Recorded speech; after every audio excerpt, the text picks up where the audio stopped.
hey guys, welcome to Get Live Podcast Kunai. And you're like, oh, Bish, what anime are you going to talk about today? No, we're not going to do that. We're actually going to have a little bit of an interview segment with one of my favorite people. I'm joking. It's just Tyson. Tyson is here with us today. Say hello, Tyson. Oh, wow.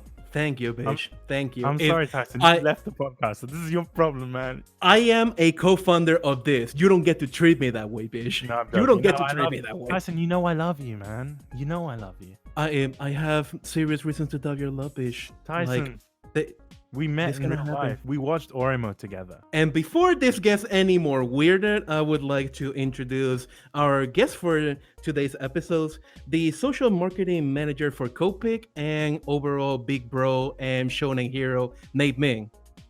Hello. You guys watched Oremo together? That was a point of bonding for you guys? I'll tell you something. Tyson came to UK. I was there in his hotel. I was like his, what do you call it? His lackey for the day. I was like his butler.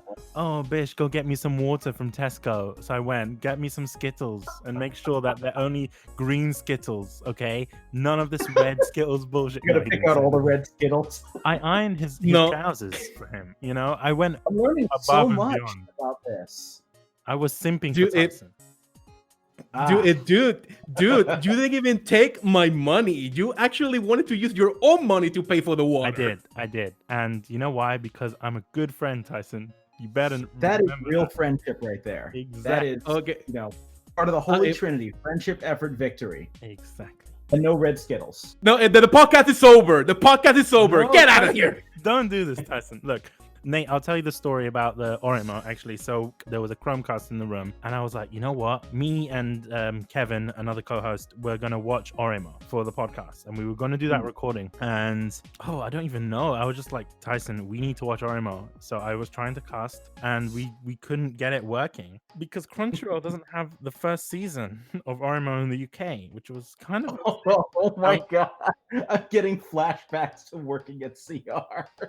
Well, that's the thing, though. Regional licensing is difficult, and a lot of people, some companies have things in some regions and others don't, and I get it, but it's still frustrating, you know? I know, but season 2 is like the worst season of Oremo, and I was like, you know what, Tyson, we're gonna watch this, and I think we watched like 1 or 2 episodes, and then it all started to fall apart. I should add, I introduced Bish to Burr because one of the things I made sure to do before I traveled to the UK was pay for a VPN. I'm sorry. I'm not gonna be using UK stuff to limit my enjoyment. No, I want the Amazon Prime of the US. I want the Crunchyroll of the US. I want the Funimation of the US. Sorry, Tyson. We've got the best quality stuff here. All right, we've got better. We've got Mars bars. We got like what do you call them? I don't even remember. We got Guinness. We got all this great stuff, and you're saying, "Oh, I'm going to use a VPN because I don't want to watch British anime." Tyson, how dare you? I will concede this. Your Coca-Cola is the best I have ever tasted. Because it's made with real sugar, not that bullshit fructose syrup shit. If you're gonna diss Coke, at least use the right name of the ingredient. High fructose corn syrup. I'm sorry. Even saying that gives me diabetes. I don't want to say that. Okay? It's not the best. Look, Tyson, I'm not here to dispute about, what is better. And I will just say this, and I'll have you concede here, that stuff from the UK is better, even our anime. Even though that might not be true. Okay. Oh my God! See, this is what you guys listen to Kunai. We're a comedy show disguised as a review podcast, as an anime review podcast. That's it. This is what you're here for. We're not even focusing on Nate. It's just me and Tyson getting back together, good old friends. I'm just here as an observer. It's two friends bickering, which is always hilarious. Thank you for inviting me. I appreciate it. I was saying, is there anything in the US that you don't like, food-wise? Let's see. Things I don't like in the US food-wise. So I am a tremendous, I don't want to even say foodie. Foodie implies like some level of like culture. I think fat ass is a more appropriate term because I just love food. Like the only reason I work out is not to like, I don't work out for my own like physical perfection. My body is a temple. No, my body is a garbage disposal. And if I exercise, I can eat more. That's the trade-off. And I love food. So I think It's just, you know what I miss? I miss restaurants. I have been good. I have stayed indoors. I have stayed quarantined, only order takeout. I miss the experience of a restaurant. That is what I miss. Are restaurants not open in the US? Some restaurants are limited open. So like some places you can go in, you wear your mask. They only have a few tables open. There's more there's more that are open back in Monterey where my mom lives, but in San Francisco, most of the places here, or Daly City, which is near San Francisco, most of the places are takeout only. Like my favorite places are takeout only. And so I will happily support them. I am fine with doing takeout to make sure that like they still get business. I just miss that experience. I can wait. It's just a little disappointment. No, I know how you feel. Like it's the same here, but a lot of our restaurants are opening again, which is all right. Okay. Don't get me wrong, but it's kind of a bit of a mess because people don't like wearing masks here. And if you're listening, guys, wear a fucking mask, okay? Don't be a hero. Wear a mask. That's all I'm gonna say about that. I know we're gonna get a lot of people like, no, fuck you, and this and that, but no, you gotta wear a mask because people die if you don't. That's just it. It's a group project. It's a group project. Everybody's got to do their part, and if we all do our part, it will be done faster. All of that depressing shit aside, it's interesting that you mentioned that you work out because you know what, Nate? I'm also a fat ass, but I don't work out. So then I end up looking like a fat bastard. You know those fat bastard tags, or was it ugly bastard tags? And like the hentai and shit. That's me at the moment. Because I'm not working out. You're stuck in quarantine. You've got all the time in the world. We can find something good for you. I mean, what do you mean by that, Nate? Are we talking hentai? Are we talking about working out here? Because I don't know what you mean by something good here. I'm sure jerking off is cardiovascular exercise, so we'll find something for you. Thank you, Nate. Thank you. I really do appreciate that. So this is what I love. I love having there's your pull quote right there. There's your pull quote for this episode. Quote. Jerking off is cardiovascular exercise. End quote. That's the episode title. That is the episode title, and it's a good thing that you mentioned that because I just want to mention our sponsors, J-List. J-List sponsored this podcast, so that's very appropriate. So, yeah. Glad to be of service. Exactly. Thank you, Nate, for that great sort of intro into our sponsors. Before we get into the main bulk of discussion, we did mention sponsors. We are sponsored by Crunchyroll. I forgot the name of it, J-List and Japan Crate. So big thanks to them. Forget about what Nate said before. J-List, only you can listen to that. The rest of you guys don't listen to that. Cover your ears. Okay. So, Nate, how did you get involved in anime? Oh boy, this is a long story. So, let's see. In the early 80s, so like 84, 85, I was like 3 years old, and we had Robotech on TV. We had the Thundercats opening, Voltron, things like that. And for me, they were just cartoons, but this kind of aesthetic really stuck with me.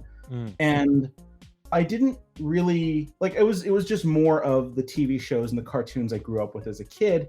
But then in 1993, my dad was military. We moved to Okinawa, and that was what hooked me. I got to see tapes of Dragon Ball Z. People had taped it off of Japanese TV, and it was literally right around the end of the Cell game. So I got to watch Gohan go Super Saiyan 2 live, the day it aired. And it was, no pun intended, a transformative experience. I have been hooked ever since.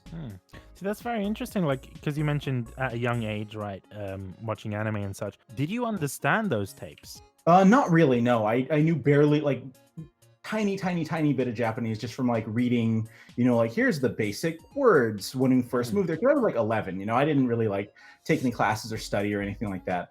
As I spent more time living in Japan, if you actually go out to restaurants and take Japanese classes, I took them when I was in middle school. And even I went to adult conversational Japanese classes with my mom, which was very interesting and helpful. So I'm nowhere near fluent. I'm not fluent, but I'm comfortable with Japanese, I think is a better way to put it. So I was able to learn more through watching anime, watching TV, watching sports, things like that. It would pick up, talking with off-base friends or family, people from our church, that kind of thing. And it picked up more and more. And when we moved in 96, so we moved from Okinawa to Hawaii, which is a good middle ground because there's still a lot of imported Japanese stuff. I had a Jump subscription at that point. I was following some titles then, and that helped me with my reading. And I was still taking Japanese courses in high school, so that helped keep the practice up while I was still, reading manga, buying VHS tapes. I had a job throughout a lot of high school. I was either a paper boy or I was doing I worked at it was called Chopstick Express. It's like a cheap Panda Express knockoff for a little while. And so I had extra money and I would buy anime tapes. And so I just stayed with it. I stayed with it for a long time, and I've been through multiple phases of the anime fandom in the US, from when there was almost nothing, when Viz had a handful of titles and they were all flipped. And there were some VHS tapes in the special interest section, all the way up to the DVD, then piracy and the crash of the DVD industry for anime, up to now with streaming and this resurgence of physical media with companies like Discotech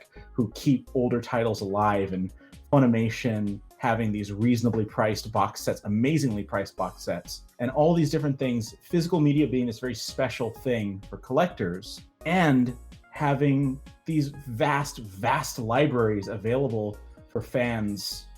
It's having been through all those different areas, there is never a better time than now to be an anime fan, especially to start off. It is amazing right now. I'm not sure really, Tyson, maybe he can attest to this, but when we started watching anime, I think this podcast really allowed us to kind of get into more anime and stuff like that. I really wasn't into anime. I thought anime was forgive me for saying this, guys, anyone that's listening, I'm sorry. Anime was weeb shit, if that makes sense.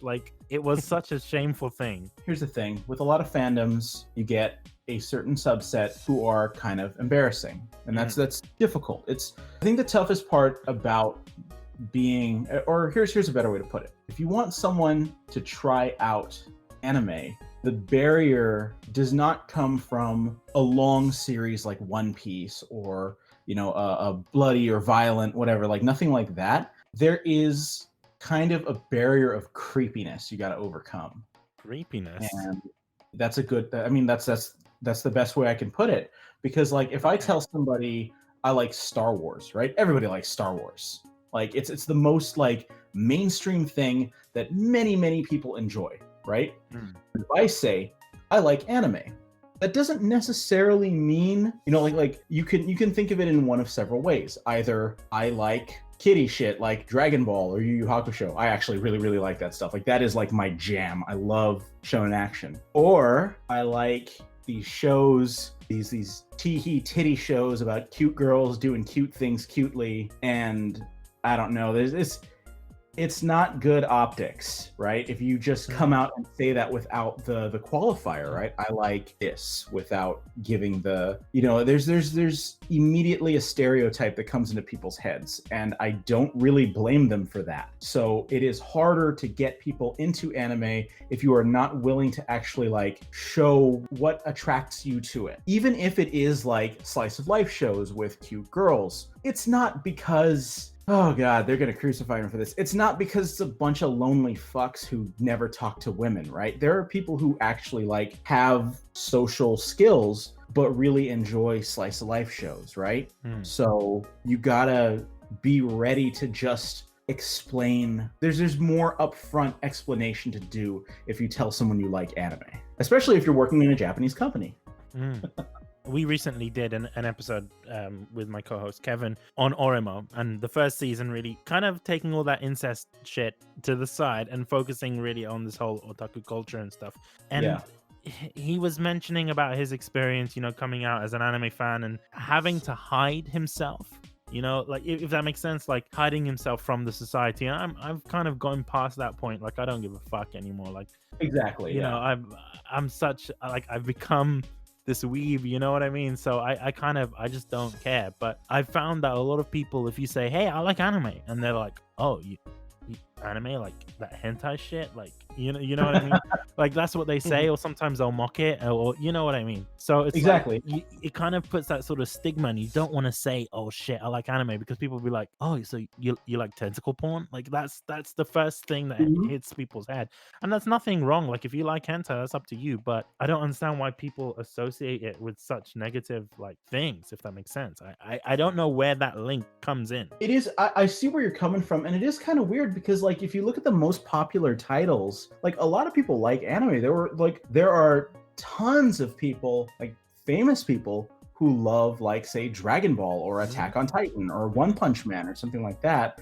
There are sports stars who are watching One Piece. You know, their anime is popular. Like that's it's there's no other way to put it. Anime is popular. Anime is known, and but I think to the non-fandom side of things, where it's like, okay, here's another way to look at it. I like Star Trek, right? I love Star Trek. I am more of a Star Trek person than a Star Wars person. But if I say I'm a Star Trek fan, like I'm a hardcore Star Trek fan, what image pops into your head first? You know, I don't know. I don't know anything about Star Trek, so I really wouldn't Oh, know. okay. Maybe this is a UK thing, right? So like in the UK and in the US to some extent, Doctor Who, right? Doctor Yeah. Who is generational sci-fi epic that's been around forever. There are many versions of it, and like the fans can get very vocal and kind of embarrassing. Star Trek is the same thing, right? Like there's many generations of Star Trek fans, people who grew up with it, people who are just getting into it, the gatekeeping, the unwelcome attitude that many older fans can have. It's changing, you know, as fandoms do.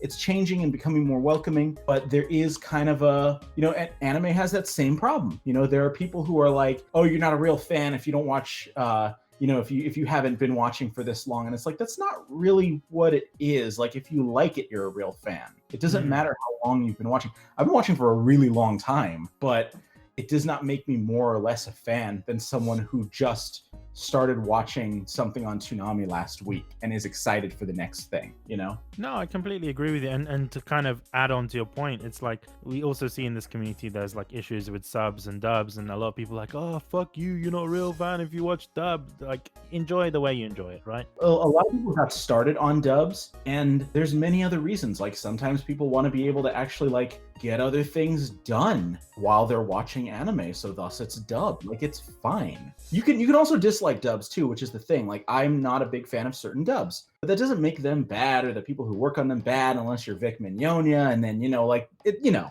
Like I said, enjoy what you enjoy. That's just how I Yeah. see it. Tyson, Yes. he hasn't been talking for a long time. I feel like me and Nate have been going on for fucking ages. But No, it's fine. It's fine. I like listening to Nate talk, so I'm just gonna step back right here. Just But you gonna know listen. what, Tyson? I really want to get you involved a little bit more. I know your story about how you got into anime because it's the same sort of thing. Like, if you're on Kunai, we kind of grew together in terms of our anime tastes kind of flourished on Kunai, etc. But I want to know where you started. How did Tyson Okay. become an anime fan? How did he become a weeb? Do you consider yourself a weeb? Somewhat, and like I don't hide the fact that I like anime. So I'm the kind of person that goes to work with anime shirts. I have gone with My Hero Academia shirts. I have gone with Naruto shirts. Like, I don't hide the fact that I like anime, and it has, I think, a lot to do with how ostracized I felt as an anime fan when I was a kid. So Okay. anime has told this story on Kunai before, but I'm just gonna put it here for the record. I'm being an on and off anime fan, so my earliest memories with consuming something that that is anime, although young me certainly didn't consider it to be that way, was Dragon Ball. Like, I'm sorry, not Dragon Ball, but Dragon Ball Z. Like, I was way too young for when the original Dragon Ball aired. So we're talking about 93, 94. I would have been about 5 or 6 at that time. I can't count. I'm sorry. So when I was like in elementary school, like my vivid memory was of running to from school. I got out at 3, and I live about 15 minutes away from what was my house at the day. and all I wanted to do was to watch the kids show, and they aired Dragon Ball Z, and they aired Pokemon, the original Pokemon. This would have been about 95 or 96. So from there on, so earlier me wouldn't have considered Dragon Ball Z like an anime, but like as I grew older, I started to accept it for the fact it is. And while I was excited for Dragon Ball Z and Pokemon, I would say it kind of pains me to say this, and we can have a conversation about that. I would say my formative anime is what we call in this side of the world Samurai X. So it was the Spanish dub from Mexico of Rurouni Kenshin. I would say that is my formative anime.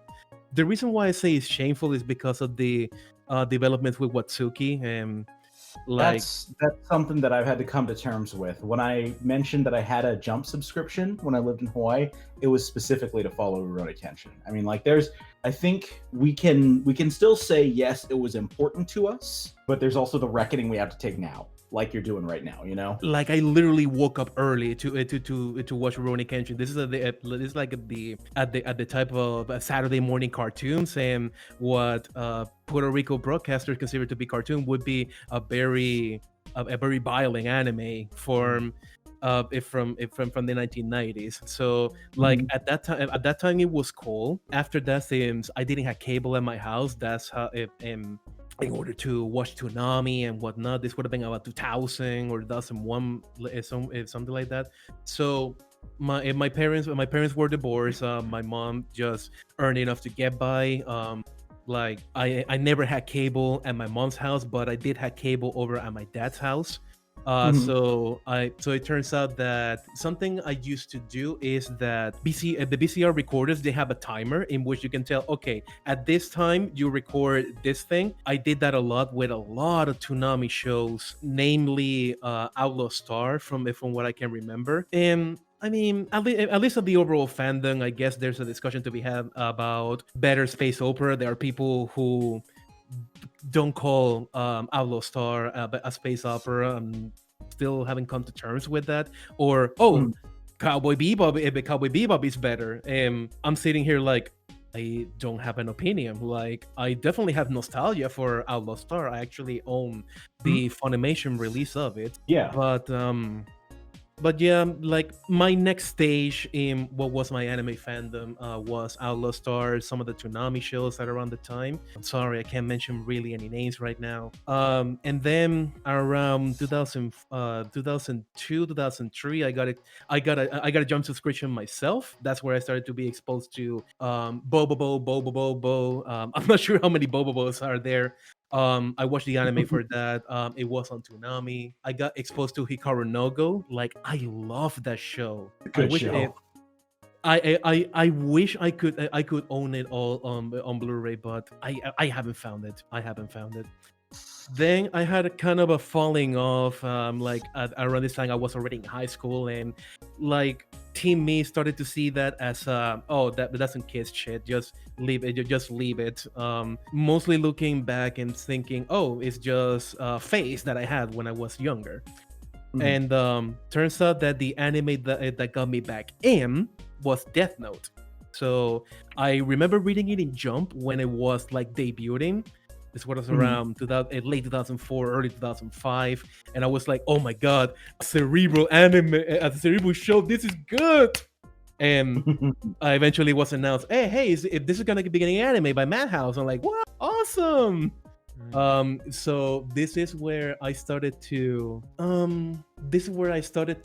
since Death Note never got a proper like Toonami release, like the methods that I used to consume anime back in the day were not available. So if like my late teen me was just looking through torrent sites and whatnot to find the latest episode of Death Note as it aired. But back in the day, I could have used a service like Crunchyroll to just watch it on the internet. But back in the day, I was left to just downloading the episodes from torrents and just burning them on DVD so I can infinitely watch them at my house.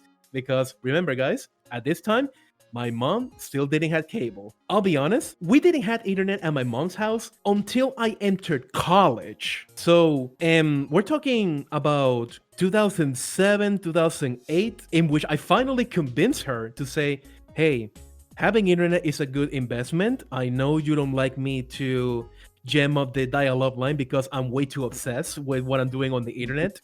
So let's go ahead and have you pay for, because at that moment I wasn't employed. So I'm not sure how I convinced her, but I did.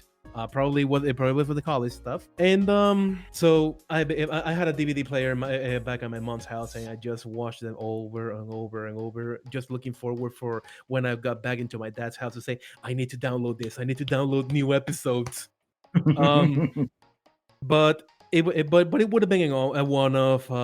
So I fell out again when I started college and whatnot. And at about 2012, 2013, I couldn't tell you what was the show that brought me back in again. I would say, for lack of a more specific show, I think it was Shippuden. Shippuden. I remember like taking about a month and a half watching about 130 episodes on Hulu just to catch up, and that's where I started to get into other types of shows. So that's when I got introduced to Attack on Titan. That's where I started watching Free, and like, okay, and now that Crunchyroll was like a thing, then I started to consume more anime. Everything from that point has been smooth sailing. Like there have been ebbs, and if there have been ebbs in like my fandom, like my whole story is just being in and out, pretty much of that desire to stay like up to date in what animes are airing and whatnot. And at that moment I had a Call of Duty podcast, and I was looking for a new pet project to do. I approached Bish, and voila, here's Kunai. Here's a bunch of shows that I haven't watched before. A bunch of shows that I watch, and I really want a platform to express my love onto it. And side note, I'm actually really happy that this is continuing, even if I'm not like involved on a day-to-day basis. So really, Bish, thank you. That's all right. As happy as this sounds, like you shouldn't be thanking me. I should be thanking you. Because without you, this podcast wouldn't exist, and it's really a team effort. And just for those that are listening, exclusive thing, we might be doing an episode for Rent a Girlfriend. I haven't even seen that anime yet, Tyson, so I'm looking forward to that. Also, it was very nice getting to hear your origin story, as it were. So like, that's really cool. I like that. Yeah, I didn't even hear most of it. I only thought that Tyson got into anime like really late, but I didn't know about all of this intro. Because for me, I kind of had something similar, but it was very different because obviously I grew up in like an Egyptian Sudanese household. And a lot of anime that we'd watch, because we had satellite TV, a lot of the anime that we'd watch was in Arabic, right? Or in French. And so it would be on services like Toonami and stuff like that, and Cartoon Network and whatnot, but it was never really advertised as anime. And even in Arabic, it was film carton, like it's animated cartoons, right? That's how it was always done. And they would always dub it in Arabic, and they would change the intros as well to make it more friendly for the Middle East, which was weird because some shows just didn't make sense when they change everything. Like they change the names and they change everything. It just didn't make much sense to me. Like, yeah, some shows were really popular, like Pokemon and Gundam and things like that. It just, I don't know.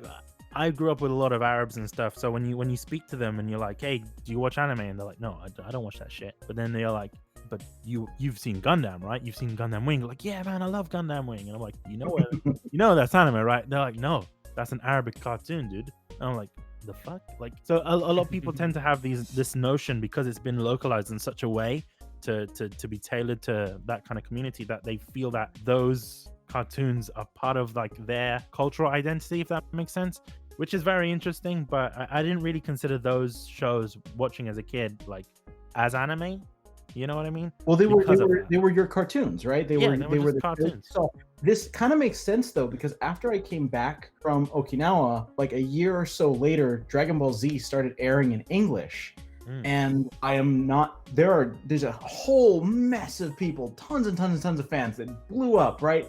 And there are people who will only see the English version of Dragon Ball Dragon Ball Z as the version of Dragon Ball Z, right? And for me, that's the new kid on the block, and I'm used to the Japanese version. So it's this weird, like I'm like, yeah, man, I love Dragon Ball, and like I grew up with the Japanese voices, and like the American voices sound weird to me, and I hear everybody else, all these people here, where they're like, "No, man, the English voices are way better." And I just, it's one of those things, and I totally feel that about Gundam being quote unquote not anime. I get that. No, exactly.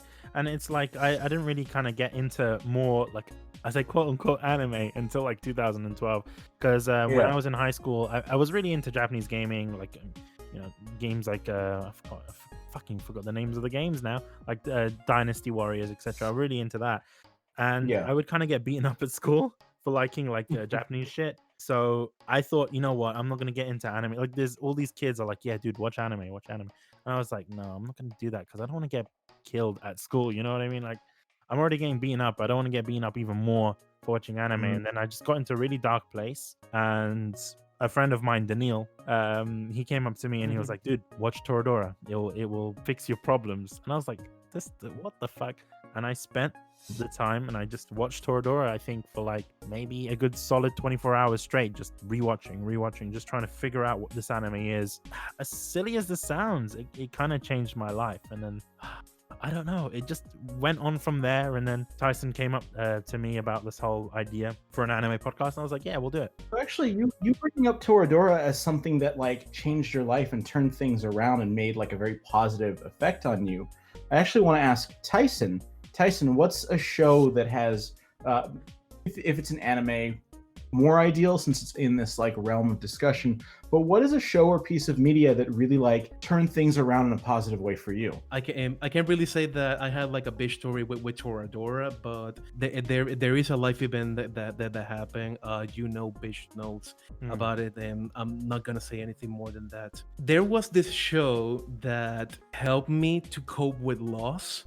And it's like the funniest thing, because it isn't even about how to cope with the loss of someone that you loved, but it was this show called Gourmet Girls Graffiti. So I was at the time I was in a binge of watching a bunch of chef shows, and I ran across this one and say, oh, I haven't watched this one. Let's see what it's all about. And then the life event happened, and I was just like, it was so down, trying to figure out what I will do next. But then the main character of this show is trying to cope with the loss of her grandmother, and the way that they do that is by speaking with different relatives. And the main character is a very good cook. She likes to experiment in the kitchen, but every time that she was going over to her grandma's shrine at her apartment building, just trying to confess how hard it has been, or trying to like have a conversation about it, that break me. That really break me.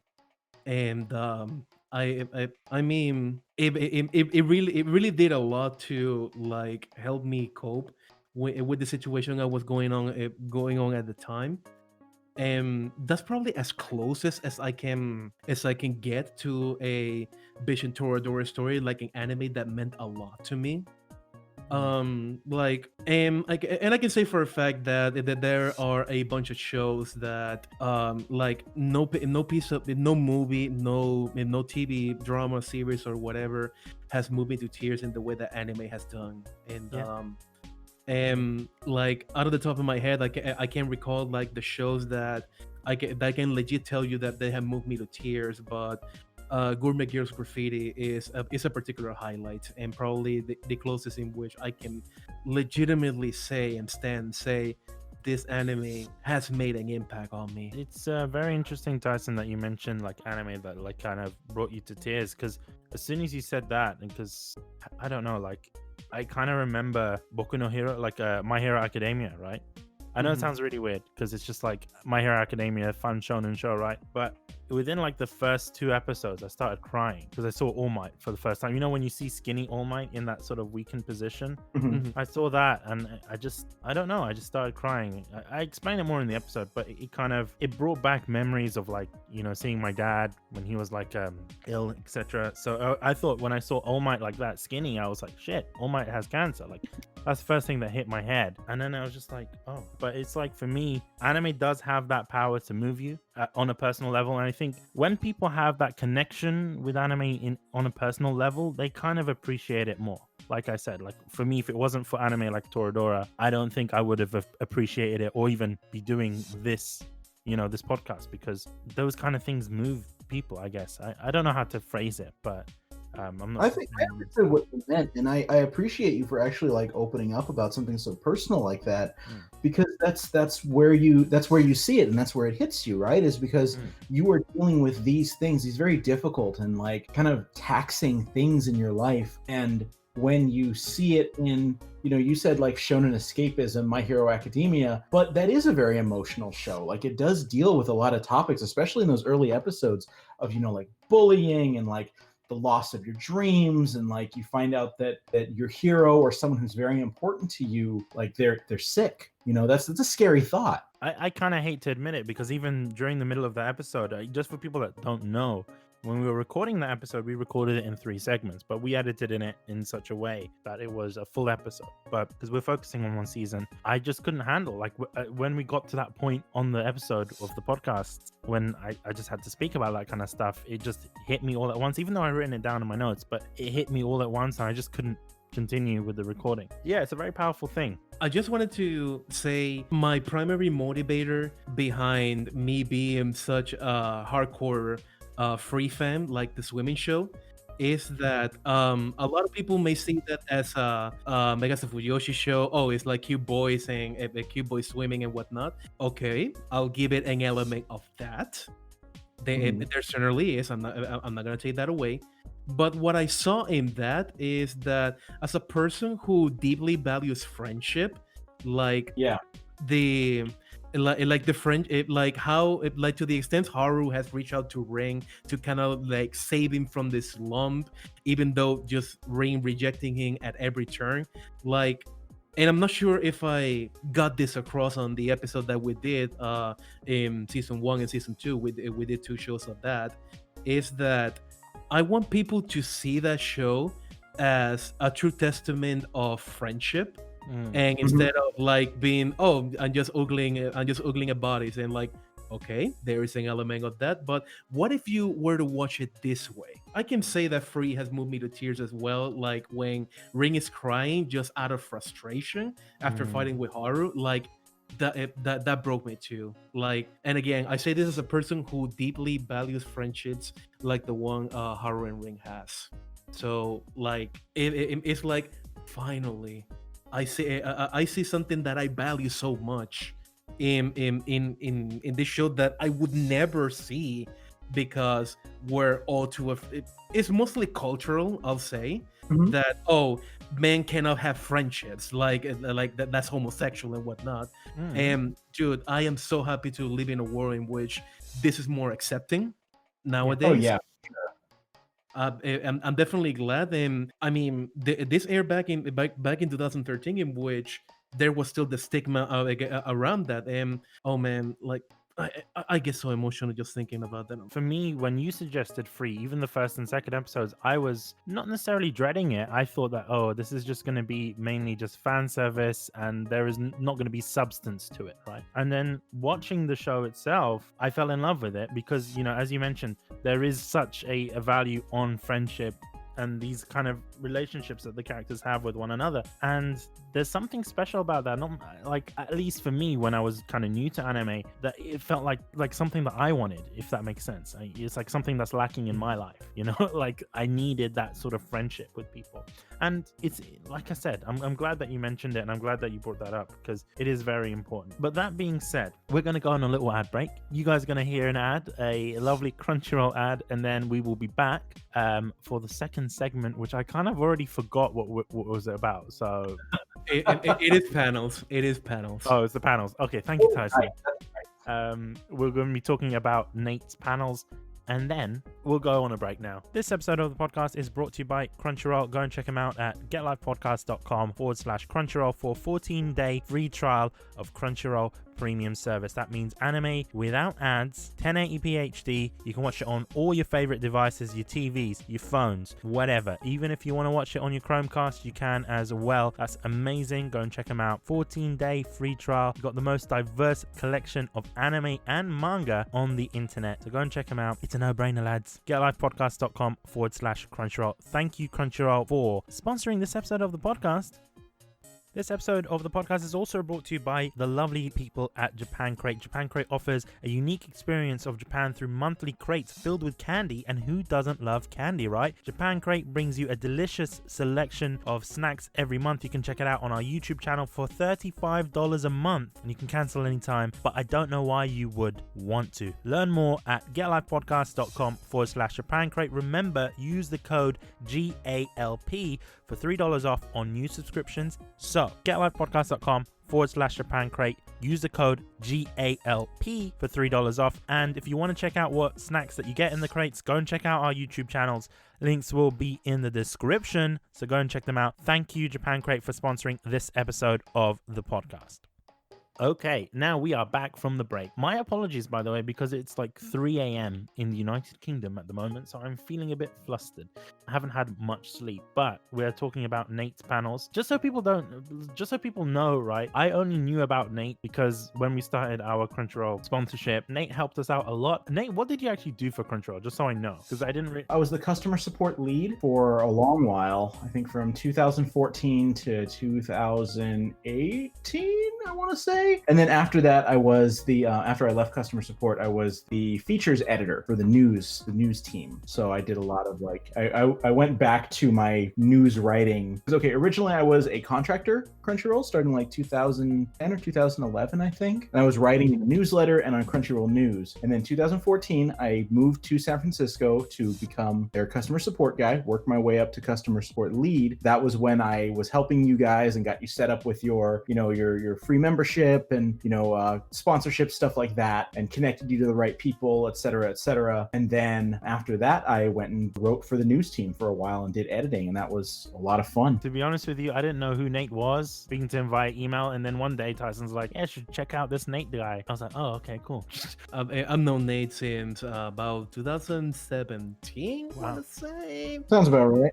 And you correct me if I'm wrong. Like, oh, Nate is this person who has this fun conversation. And I'm like, okay, I'm gonna jump in, talk, and just put my mind with this dude. It seems that we are in the same wavelength about a lot of stuff. I do have a question, Nate, and more so, I'm curious. Was the editor's position that you had in Crunchyroll also a managerial one or not? To an extent, I would manage a team of features writers and make sure that they were, performing well, or like kind of guiding what we're writing about for a particular week, and making sure that the right articles were being like promoted and that kind of thing. So it was definitely a managerial experience, but more on like a middle management kind of setting. Okay. So nothing like your boss and you have like people under you who report to you, or I'm sorry, like the concept of middle manager. I'm not really. Middle management means I did have direct reports. There were writers who would report to me and give me like their assignments, and I'd do reports on their assignments and things like that, edit everything that they had, and then make sure that all these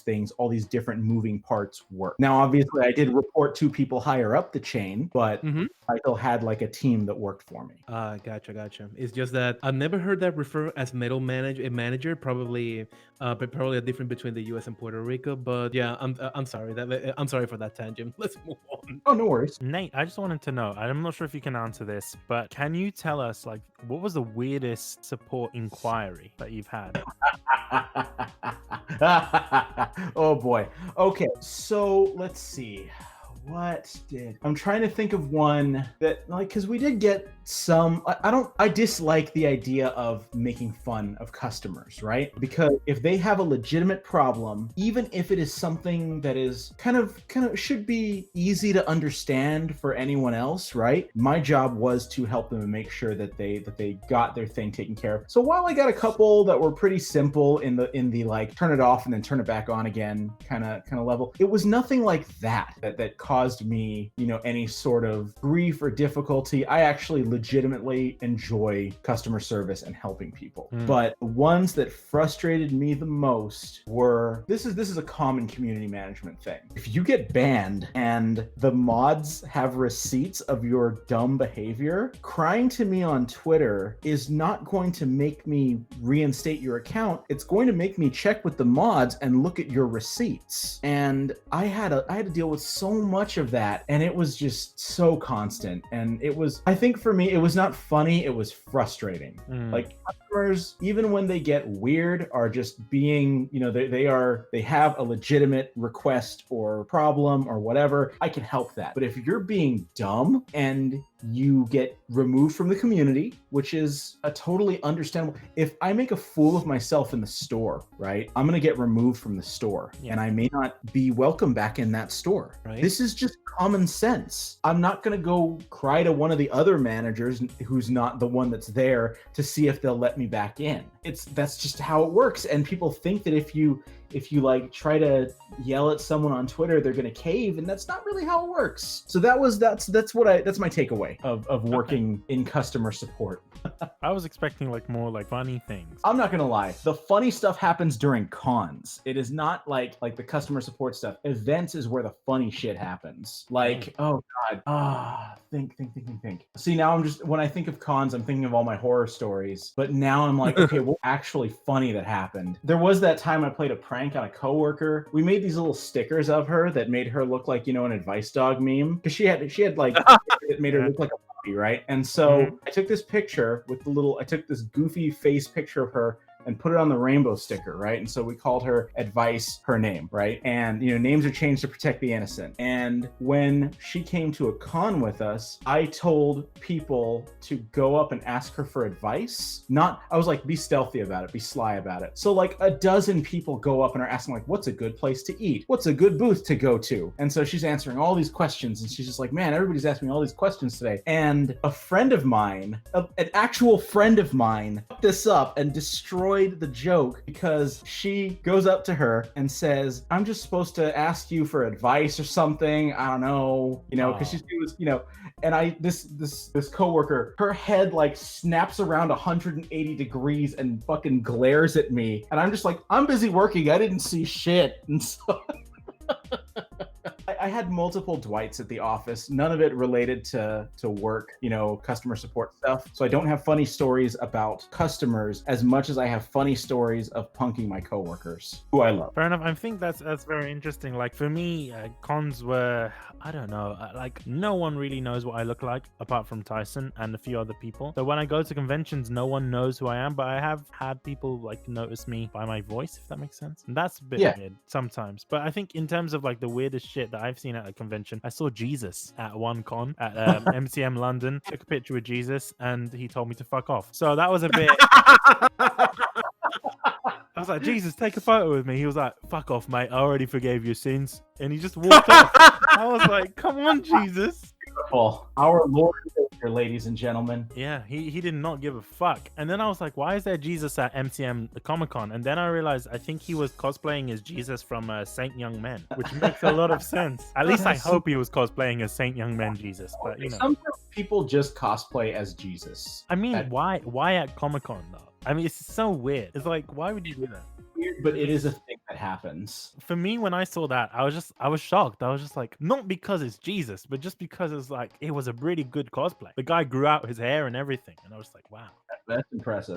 It was commitment. And I saw a lot of other stuff. Like sometimes I make jokes on this podcast and like you see it in real life. And I'm like, did that person listen to the podcast and make that meme real? Because Tyson, I'm not sure if you remember, but there was always this meme an internal meme that I was saying, look, we should do like hairy legged cosplays. Like we dress up like Hatsune Miku or Nico Yazawa with hairy legs, and we go out and we do that. And that started happening. It's like and it started happening. I'm like, what the fuck? Like, why are people doing this? I wanted to do this. Like literally this year. Well, not this year. The last MCM Comic Con was in 2019. I saw a Nico Yazawa with hairy legs, and I was just like, oh my god. I was like, this is not real. This cannot be real. And I want to take a picture with them. I did, but I was told I couldn't post it on Twitter, so I didn't. But that does exist.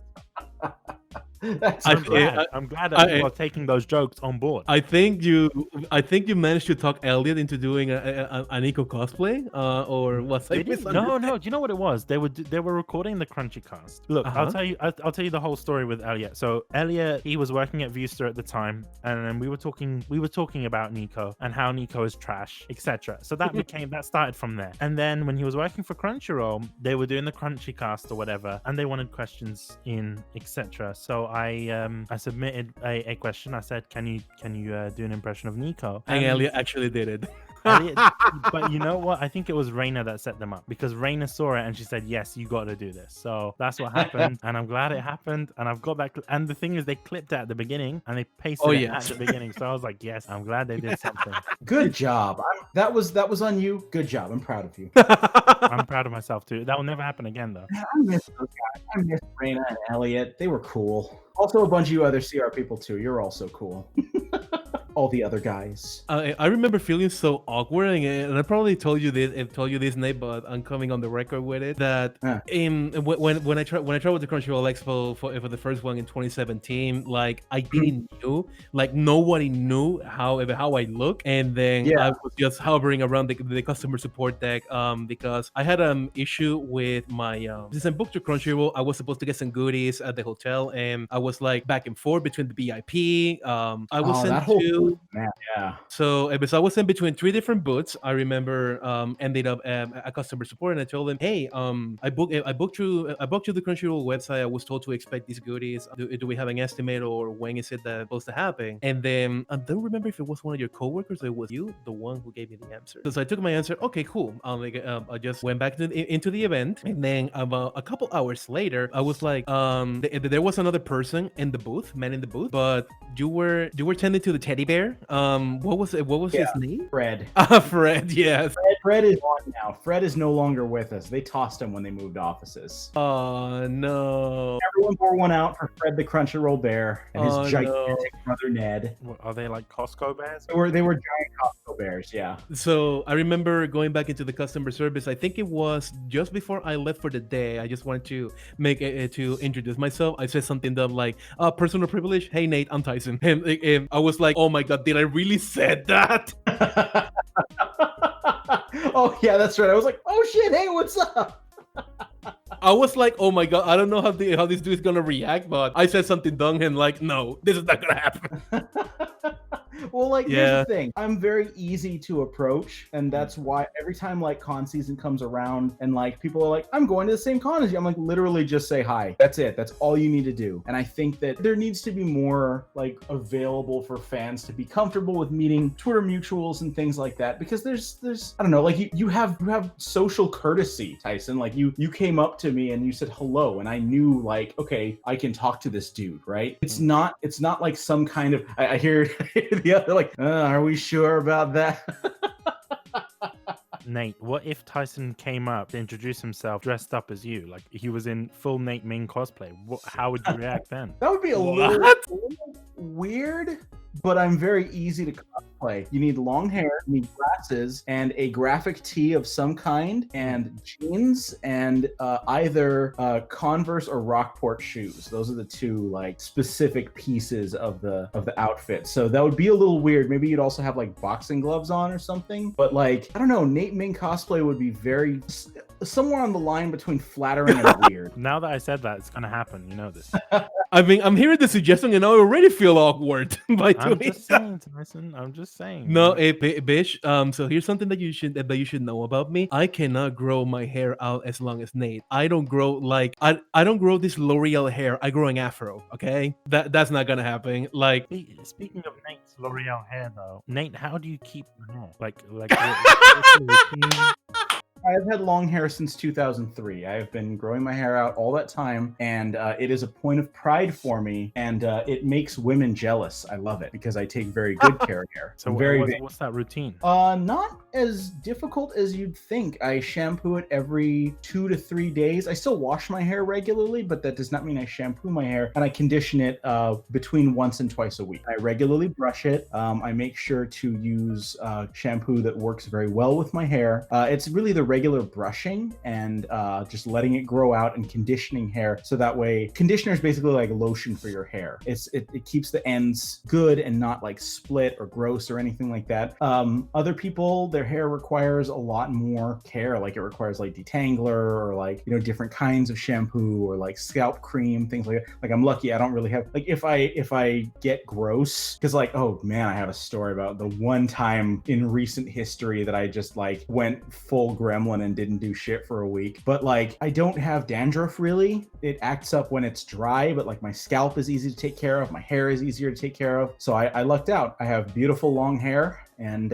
yeah, good routine. Speaking of the shampoo, like what's your favorite, I don't want to say flavor because you don't eat the shampoo, but what's like your favorite like Smell. smell of I it? use Tresemme Deep Cleansing. That is what I use. Or I use the Lush Hockey Puck or the shampoo pucks. Okay. I like Oak and Float. That one's really good. Like it smells awful. It works fantastic on my hair. So as far as a skincare routine, I don't know why, but I'm just gonna throw it out there. This conversation is reminding me about a soap that I used when I was younger, and my face was full of acne. And I'm not sure if it's still sold, but it's this St. Ides bar soap. It's made out of oatmeal, I think it is. It smells so good. It smells so good. I'm not sure why is it that happened that I just stopped using it, but it was like, oh my god, this is like, oh great. Something we need to bring up, men, we need to normalize men talking about taking care of themselves. Oh yeah, definitely, 100%. Like Definitely. men, especially like men in the anime community, like the company I'm keeping right now, y'all are good about that, I would assume. But normalize showering, normalize taking care of your skin and your hair because it helps you. I am 37 and people think I haven't even hit 30 yet. And it's What, you're because 37? I am 37. Dude, I turned 38 this year. you clean up Oh, good. wow. You clean up good. Thank you very much. Yeah. And it is because I take care of myself and I'm not an evil person because hate ages you. Wise words. This is pretty much of that big bro advice that Nate gets out on Twitter. We have it live here on the podcast, exclusive to Yeah. our listeners. Yeah, and now we know what shampoo Nate uses. Yes. If you're listening, sponsor us. Yes. Lush Soak and Float. Do they actually? Let me look that up right now. Lush Soak and Float. Yeah, Do they sell it in the UK, I They think. do. They have shampoo bars and pucks. Yeah, Soak and Yeah. Float smells funky, but is outstanding. You know what? I use for in terms of Lush. There's this one beard shampoo thing. I forgot the name of it now. It has like pineapple in it, and I like it. I stopped growing my beard now because of COVID. Makes sense. I hate it. Oh no! It has been the opposite for me. Like since I don't have to be going into the office, and I was kind of growing a beard before COVID hit. I started to grow out the beard because I wanted to see for myself. Okay, how long can my beard get? And it goes at a respectable level. To the point in which I needed to start using beard oil and whatnot. But then I started to find out that.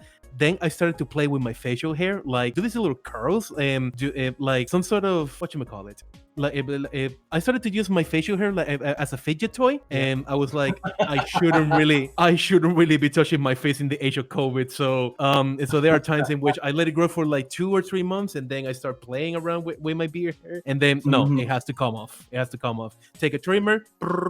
It's off. How long does it grow within the 2 or 3 months? As I mentioned before, I don't grow long hair. Like I don't have like I grow afros, and the beard situation is the same. So probably the biggest that I've grown it to is about probably around 7 to 8 centimeters. That's about as long as I had left. And this would be like growing it for a couple months and using beard oil and whatnot to keep it hydrated. Hopefully not have to play. But this is where I found out something about myself that I cannot for the life of me grow a mustache. I cannot.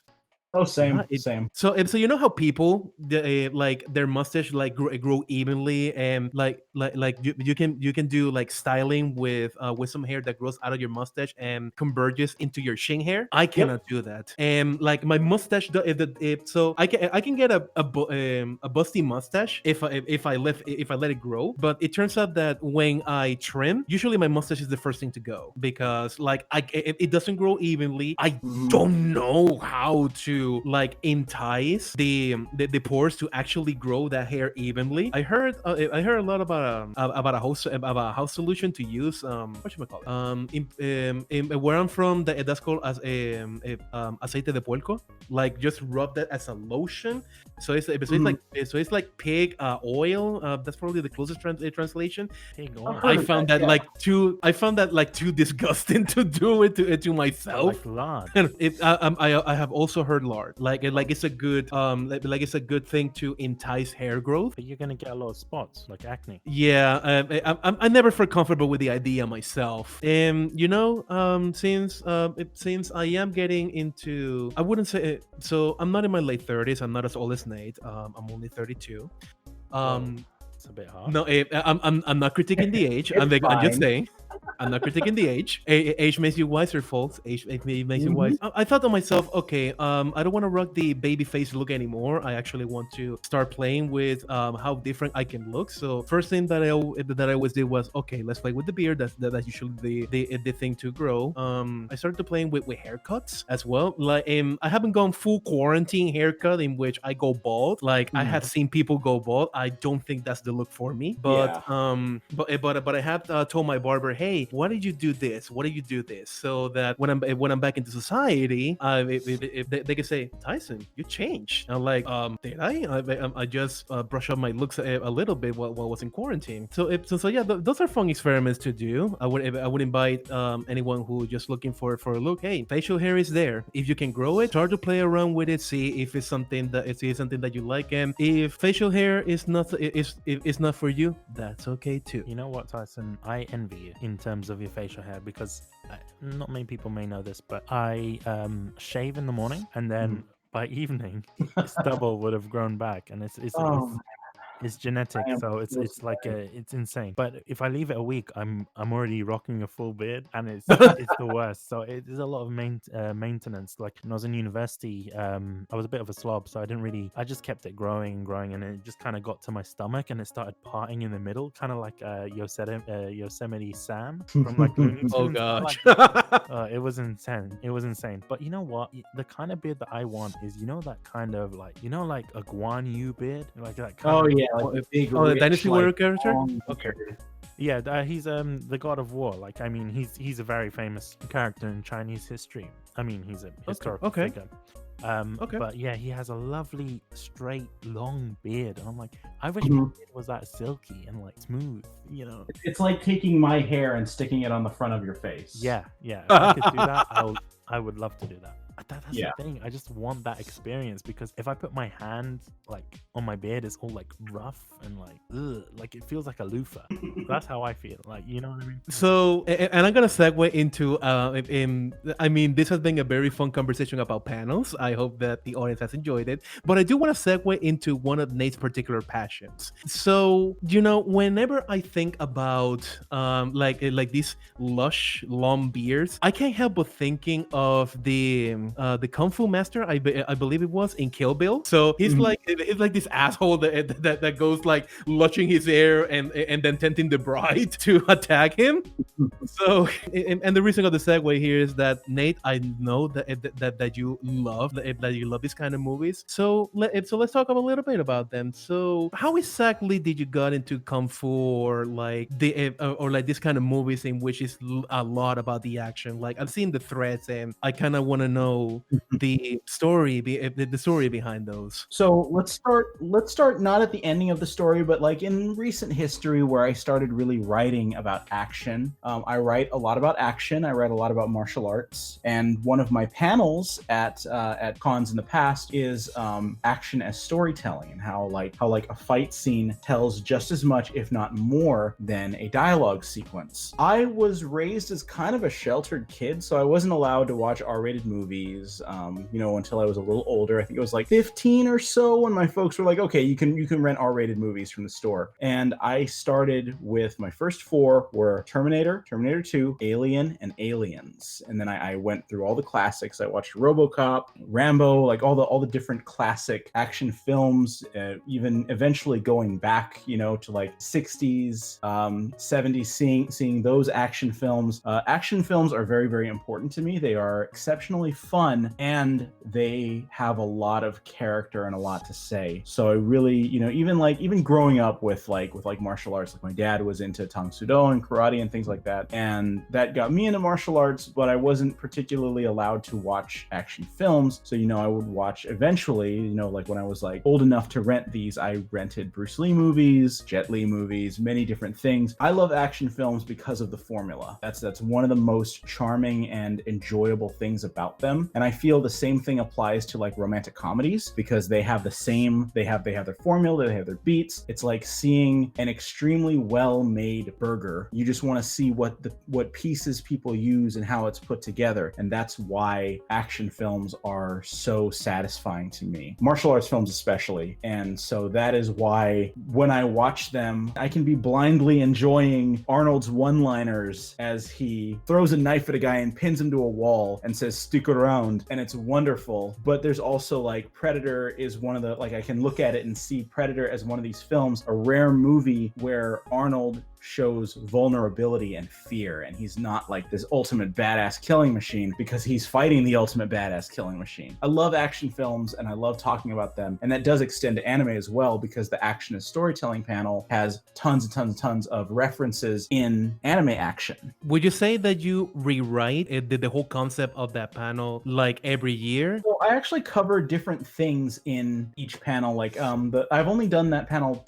twice, I believe. So looking at the structure of the panel, initially I talk about what action means and like the arc of storytelling, rising and falling action, a climax, things like that. And then I will apply it to an action scene in a movie that many people have seen. In the first year, it was Enter the Dragon. And then in the next year, it was Star Wars The Force Awakens. So kind of mixing those things up and seeing like what the popular things are, what people have seen, and use that as a reference point, because everybody's seen Force Awakens. So using the last fight in that and talking about how there is a very strong dramatic arc throughout that it was building throughout the entire film that you can use to show here's action and storytelling. Then I break down different pieces, different types of character storytelling, and then use an anime example and go step by step through it. In this case, it's Hunter x Hunter, which is the Gon versus Hisoka fight in the Heaven's Tower tournament. It is kind of a tournament arc, but the Heaven's Tower arc and the Gon and Hisoka fight where Gon is just trying to land a single punch. And it's such a good arc that covers everything that I talk about in the panel and hopefully teaches the audience something about what to look for in an action sequence. And then I go into like more recommendations and character types and things like that. But yeah,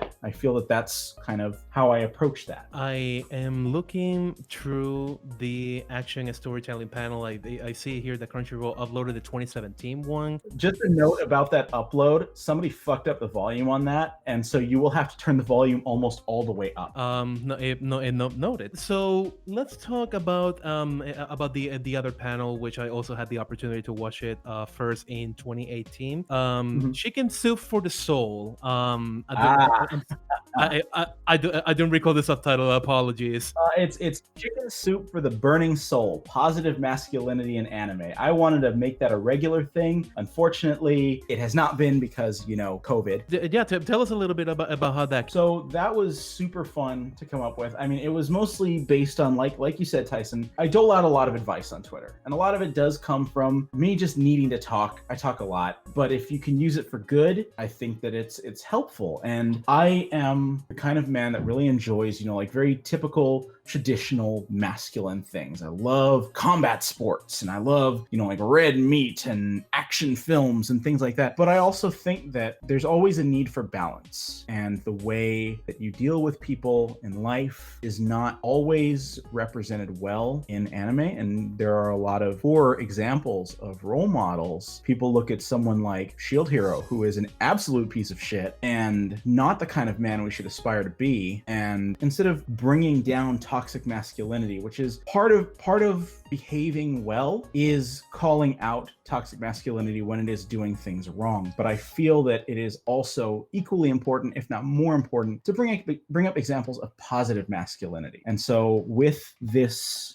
panel, first step was defining what is toxic masculinity, then defining what is positive masculinity, because it's not saying that masculinity itself is bad. The idea of it is neutral, and there are positive and negative aspects to it, and there are even some behaviors, like for instance, something that we have probably all grown up with as men is that we are kind of expected to shoulder burdens ourselves, right? We are not supposed to go to our friends and cry on their shoulder when something bad happens, like family member is sick or passes away, or like even something less, like a show. You watch a show and something sad happens and you cry watching the show, right? That is an emotional reaction that it's cathartic. You know, you get that release, and that's part of what makes strongly emotional media very satisfying, is that you are able to safely get that kind of catharsis. I read One Piece, right? And One Piece, when there is that major death at the end of the Enies Lobby arc, oh my god, I cried like a baby, and I didn't actually lose anything. It's like a roller coaster, right? You get that safe fear or safe quote unquote negative feeling, and you come out of it feeling better, right? Weird analogy because I hate roller coasters, but at the same time, you get what I mean. I feel that with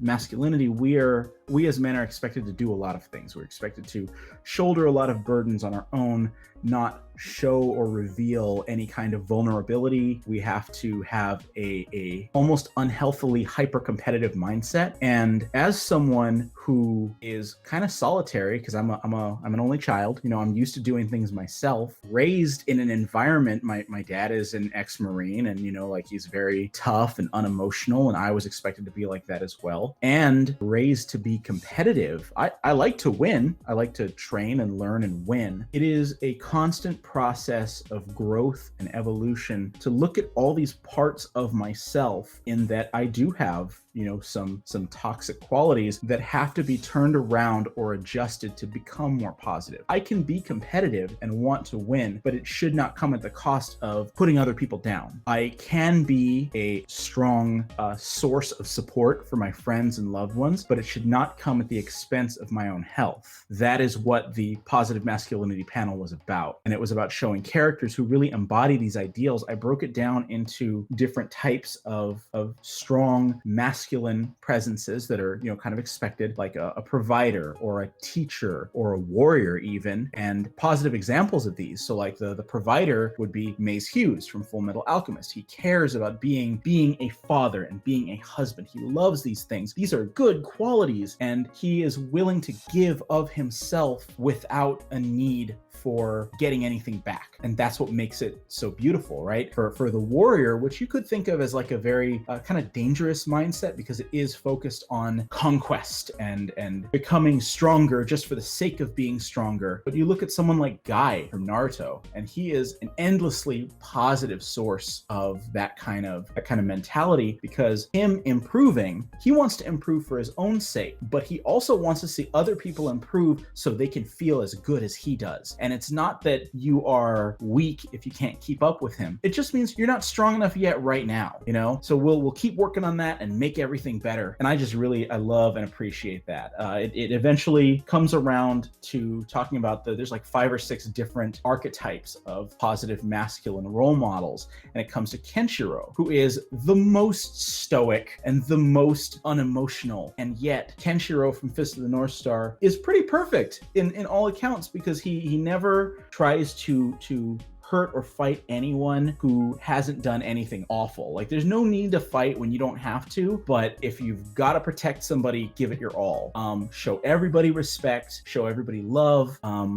Kenshiro is a great character, and he's kind of a stealth great character, and that's kind of where that panel ended up. I had a great time doing that panel, and I would love to do it again. I think that getting the chance to do that again, because there were people who, after it was Crunchyroll Expo that I did that. There were people who came up to me on the street afterwards and really had a good time. I think the other thing too that really did it for me was people at the panel itself were able to open up and share a lot of their experiences experiences about, because it's not talking about positive masculinity does not exclude the need or the space for women to talk about their experiences with toxic femininity, or like the expectation that women are supposed to stay at home and be mothers and wives and things like that. And it opened up a lot of discussion from a lot of people, and I really loved seeing that and making that kind of space available for people to talk about their problems or talk about things in their past that have kind of shaped them into what they are now. And that panel was just a great experience. Indeed, it was. I can probably say that I'm one of the people that came to you after the panel, and I was like, dude, you need to do this again. It was such a I would love to. Like, as soon as things are back to normal-ish and we have conventions again, I will try and put this out for every convention that I can go to. At least myself, I can only manage to attend Crunchyroll Expo, but if you are able to pitch that to the committee panel in 2021, if things are better by then I would love to see it. Okay, so with that said, we need to go to another ad. We'll be back after these messages. This episode of the podcast is brought to you by the wonderful people at JList. JList brings you the latest anime and otaku goods from Japan directly, whether that's anime, manga, cosplay, import games, visual novels. JList has got you covered. Learn more at getlifepodcast.com/JList, and remember to use our link and the code GALP for 5% off on all purchases on JList. That's including pre-orders. Remember, getlifepodcast.com/JList. Thank you very much, JList, for sponsoring this episode of the podcast. Hello, this is just a reminder for you guys to check out our Discord page. If you go to getlifepodcast.com/Discord, join our Discord page, join in on all the discussions that we're going to be having, whether it's in our gaming channel, our anime channel. Go check us out there. Hopefully in the future, we'll be doing our giveaways. All podcast giveaways will be done via Discord as well. So make sure you join in on the fun. In addition to that, make sure you follow us on Twitter at GetLifePodcast. If you like what you see here, follow us on Twitter. We'll be posting new episodes, videos, announcements, things like that on Twitter as well. So be sure to check out our Twitter page if you want to be notified of all those kind of stuff. Anyway, back onto the episode. Okay, we are back. Thanks, Tyson, for the little ad intro thingy. I really like that. But now we're on the final segment, which is Nate's lightning round. I'm looking forward to this the most. I'm nervous. I'm not sure what Nate's gonna ask, but okay. So, just a little bit of background. Lightning round is something I came up with when I did interviews for Crunchyroll News. I have had the opportunity to interview a lot of really cool people, like Chris Sabat, voice actor, twice. Game developer Suda51 twice, and Robert Rodriguez once, my favorite director, which was unbelievable. That's like bucket list shit right there. That was awesome. But every single interview I do, it's called a lightning round, which is a bunch of quick questions. Just answer off the top of your head. Don't think about it too hard, and let's just have some fun with this. Let's start with a pretty basic one. What's a movie or TV show you've recently watched that you think more people should check out? Bish, you want to start first? I need some time to think my answer. Go first, Bish. Oh shit! I don't even know what was the last film I watched. Doesn't have to be anything profound. What's the last thing you watched that you were like, shit, more people need to watch this? I would say Your Name. That's like the last thing that I saw anyway. But that was like 2 years ago. I saw it on a plane. Okay. It's not a particularly hot opinion, but more people should watch the first core or ReZero season 2. That's the last thing I watched, and I'm like, oh my god, this is so good. So for mine, I will go with Warrior. It's a show. It's an action show right now. It is based off the writings of Bruce Lee, and it takes place during the San Francisco Gold Rush. So there is a Chinese immigrant who experiences racism and difficulty within the system of becoming an American immigrant, and he also beats the fuck out of a lot of people, and it's glorious. So yeah, watch Warrior. Is it on Netflix? I don't know where it is on international streaming services. It might either be on Netflix or Amazon Prime. Double check. Here in the US, it's on Cinemax, which has become kind of an action channel now, which is great. All right, so I know we're not going to bars right now because we are smart and we are not, we are socially distancing. But what is your regular order at a bar? Guinness. Pint of Guinness. Yeah, Okay. pint of Guinness. Good one, Tyson. I order wings. To the disappointment of many, I don't drink. That's totally fine. For me, it's nice and simple: a gin and tonic, mixed heavy. Here's one. What's a video game you love that you just can't seem to get anyone else into? Wow, probably Perfect Dark, but more so on the fact that its mechanics have aged. But it was a very important video game for me. I just can't see that even with a remaster on Xbox 360, I can get people to it. I believe you. I bought Perfect Dark on 360 and have replayed it, and it's fantastic. But it's kind of older, so like I get that people would have a little difficulty with it. Okay, let's try something a little more anime focused. What is something that was very popular when you were young, but you just couldn't get into it? Naruto. Naruto. Okay, Tyson. I need a couple more minutes. Why don't you go first, and hopefully I'll have an answer. So I think for me, it's probably Yu-Gi-Oh. Like I know I was in high school when Yu-Gi-Oh came out, but I was still very much into anime at that time, and Yu-Gi-Oh was just something that never, like Pokemon. I played the games, I like it. I have an attachment to it, but I don't have like as strong an attachment to Pokemon as many other people. But Yu-Gi-Oh, I never read until last week. I read the first. My housemate Daniel has the 3-in-1 volume, and I read that, and the manga is so weird and cool. It's like kaiji for kids. So I was very surprised, but before that I had never really given it much thought. Guess I'm gonna go with the controversial opinion and say One Piece. Like I just cannot get into One Piece. I'm sorry. I understand that. I know you love it, Nate. I'm sorry, but just cannot get into it. I get it. Like it is a big investment, and it's not something that everybody, like I think everybody should read One Piece, but read it on your own terms, because you got to enjoy it. Like you can't, if it feels like homework, it's not fun, you know? All right, this one is just for me. This is a me question right here. What's the last fight you saw that made you go, holy shit? The movie, anime, whatever. The United States of Smash. That was for me. Yeah. That was Good one. I'll continue the My Academia reference, and a fight that made me go, holy shit, was when there was this episode in which Bakugo was just so frustrated at the improvement of Izuku, and he was like, I want to know why I'm not special. It can come at me. I'll beat the living hell out of you. I'm paraphrasing, of course, but I was like, holy shit, this guy is going at Izuku like he wants to kill him.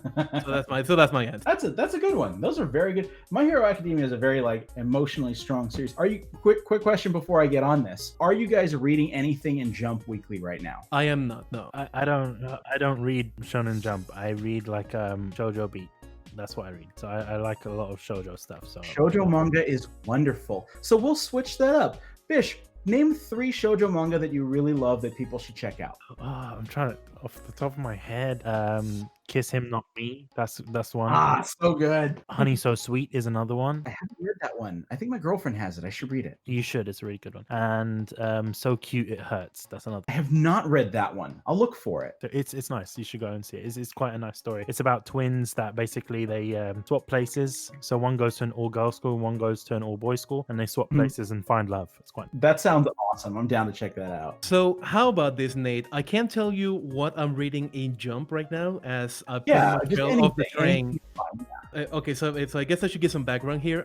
So Biz made the decision to just stop the weekly series of multiple volumes and just release chapters as they go. That's pretty much around the time in which I started to I fell off the boat.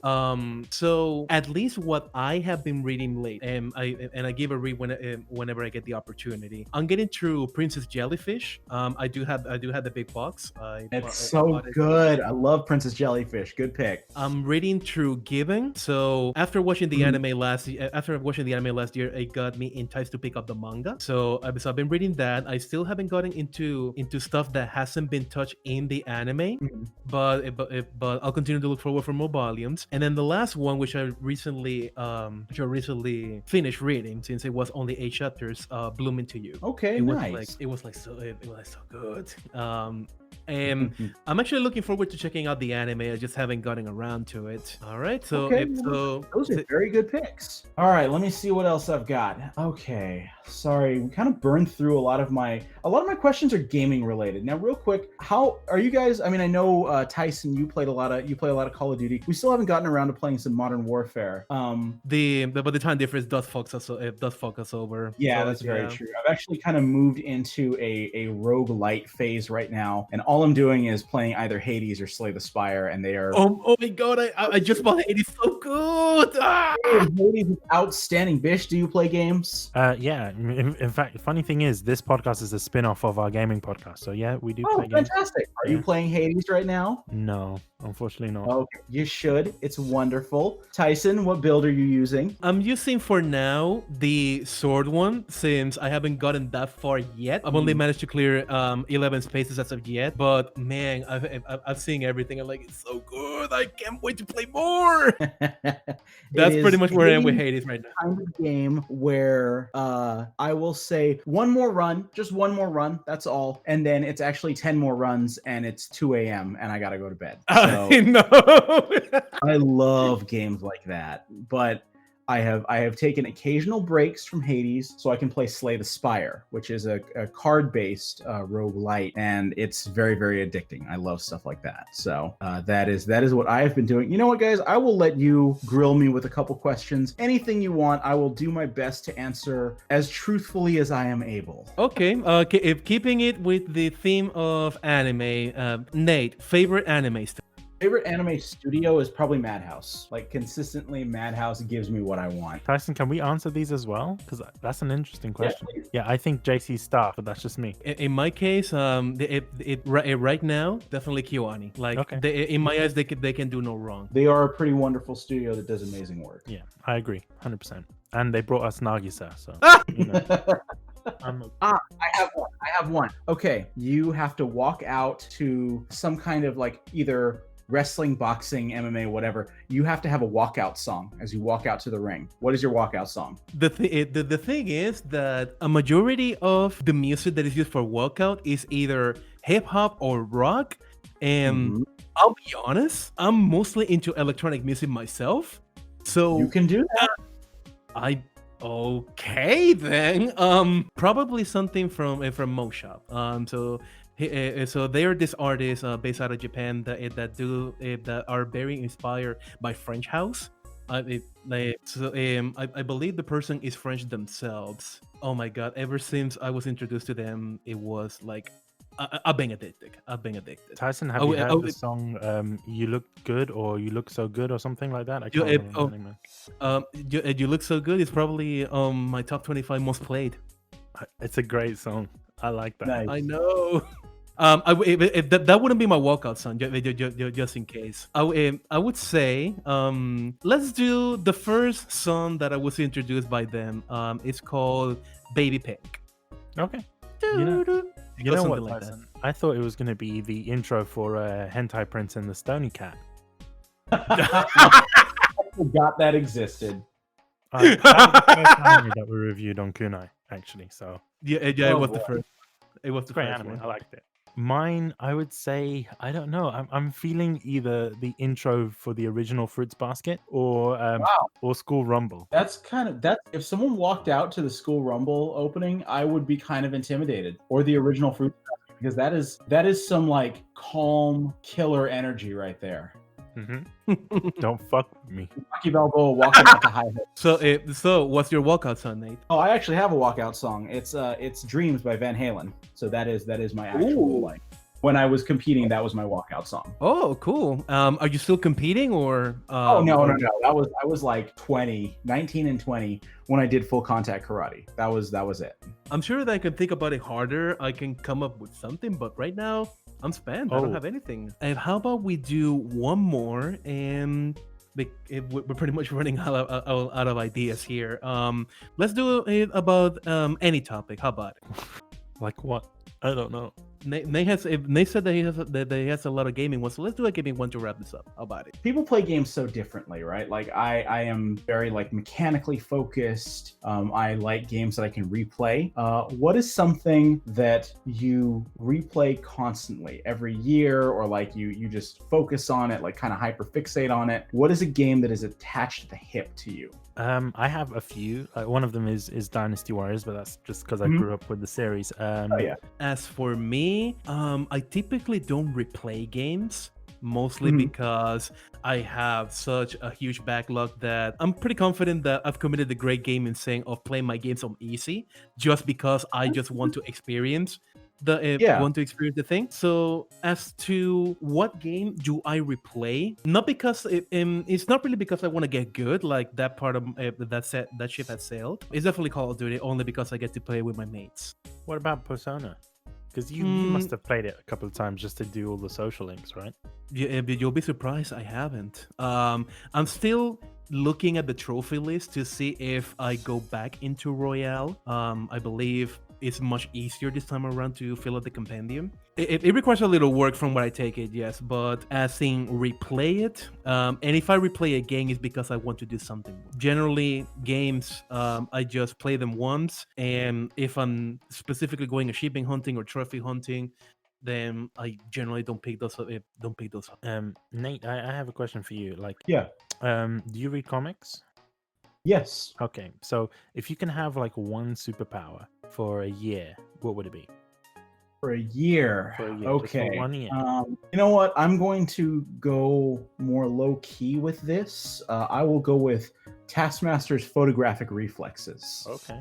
And I would use that to get back in shape, get back in fighting shape. Not necessarily to like do anything with it, but like that would be really good for like I can watch a weightlifting video and have perfect form, and always have perfect form. That way I will never get injured again. I can watch a martial arts form. Like I have always wanted to study Chinese martial arts. I've only taken a little bit of that because I just ended up studying more Japanese martial arts and boxing. So I would love to learn how to do forms or like, kata kind of things, but I never really, I did karate, I did Shorin-ryu karate, and I know kata from that, but I would love to learn other forms that look flashier and know how to do those like crazy flying kicks, stuff like that. That's what I would use it for, so that way I could selfishly enrich my own martial knowledge. I'm thinking about, I know it's not really necessarily a superpower, but Midas touch, like touching shit and making it turn into gold. Oh, that's good and dangerous. I know, but it'll only be for a year. So if I don't touch anything else, like if I accidentally like hug my mum and she turns into gold, then I'm fucked. But just do the kung fu salute with your fist in your hand. Be like, sorry, ma, COVID. yeah, No hug this time. But would you like a gold car? Like I can take care of that for you. but I could. But then what would you do with a gold car? Exactly. Yeah. Because it wouldn't move, right? It would be dense. Oh, the whole thing turns. Yeah, that's true. Okay. Yeah, that's the problem. So I mean, you can do anything with that. Like you touch a piece of wood, turns into gold. Mhm. Pick your nose, you turn your boogers into gold. But would you? Oh yeah, that's true. I was wondering, like, if you touch yourself on accident, like touch your face, would you wouldn't turn yourself into gold, right? No, you wouldn't. I'm just gonna use my get out of jail card on this one because I don't read comics, so I don't have any idea. You don't necessarily need to read comics because the Midas touch wasn't from a comic book. I mean, It's just a kind of general power, like super strength or flight or something like that. Although, okay, I have a cheat answer. Instant transmission. Goku's instant transmission. That would be the easiest, nicest form. I don't like flying, all right? I don't like flying in planes, but I want to visit places. That's actually a good answer. I think I'm gonna co-op just because I don't have an answer of my own. It has its benefits, but like Bish said, it has its drawbacks. So you got to be thoughtful about it. The one thing that's in my head right now is that that quote from Uncle Ben in Spider-Man. With great power comes great responsibility. And that being said, guys, that's been this episode of the podcast. Thank you, Nate, for coming on. I really do appreciate it. Thank you for having me, guys. You know what? I really like this. This is like my first conversation with Nate other than email. So pretty cool. I like that. Tyson, thank you for coming on. We'll be seeing more of Tyson, hopefully. So if you Yeah, guys like Thanks Tyson, for having me. awesome. If you don't like Tyson, then email me and we'll never get Tyson on again. It's up to you guys. We might do a poll on our Discord whether or not you guys want us to bar Tyson. We can do that. It's up to you guys. But with that being said, thank you guys for coming on, and also big thanks to our sponsors, Crunchyroll, Japan Crate, and JList. We are doing a special giveaway with JList, just so you guys know. Details will be in our Discord. That's all I'm gonna say. I'm not gonna say any more than that. Bye.